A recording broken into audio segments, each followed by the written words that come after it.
अचानक से एक नागिन रेंगते हुए आकर सीधा राइस्टार के घर में घुस जाती है।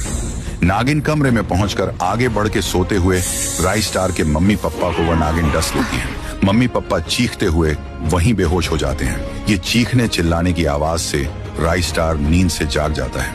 उसको कुछ समझ में नहीं आता है राइस्टार ये आवाज कहां से आई।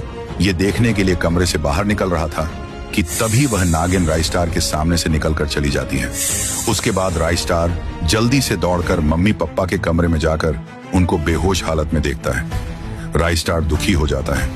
राइस्टार कैसे भी करके नागिन को मारना चाहता था, इसलिए राइस्टार अपने पावर से रायमैन बन जाता है। उसके बाद राइस्टार मकड़ी का झाला डालकर वहां से नागिन को ढूंढने निकल जाता है। राइस्टार तेजी से आसमान को चीरते हुए हवा से बात करते पास के ही एक गांव में पहुंचता है। फिर राइस्टार गांव के अंदर उतरता है और देखता है कि गांव के लोग भी उस नागिन की वजह से डर के घर के अंदर भाग रहे थे। राइस्टार को यकीन आया कि वह नागिन उसी गांव में है। देखते ही देखते पूरे गांव के लोग घर चले गए थे। राइस्टार ने ठान लिया कि उस नागिन को मैं नहीं छोड़ूंगा। फिर राइस्टार नागिन को बाहर निकालने के लिए जोर जोर से ढोलक बजाने लगता है। राइस्टार ढोलक बजा रहा था कि फिर तभी वह नागिन आखिरकार ढोलक की आवाज सुनकर बाहर आ जाती है। नागिन राइस्टार को भी डसने वाली थी कि राइस्टार ने नागिन का सर ही काट फेंका। नागिन मर जाती है। फिर राइस्टार नागिन का खून लेकर वहां से उड़कर आराम से अपने घर की खिड़की पे उतर के अंदर जाता है।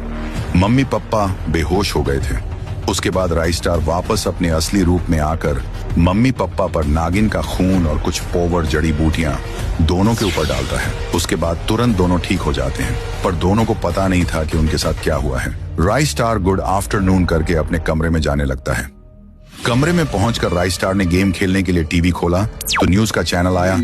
उसमें बता रहे थे कि अब पृथ्वी पर एलियनों का हमला हुआ है। शहर में तहलका मचा हुआ है। तो दोस्तों, अगर आप एलियन का भी पार्ट देखना चाहते हो तो इस वीडियो पर एक लाइक और सब्सक्राइब करके अपना प्यार दिखाएं ताकि हमको और अच्छे वीडियो बनाने के लिए जोश आ सके।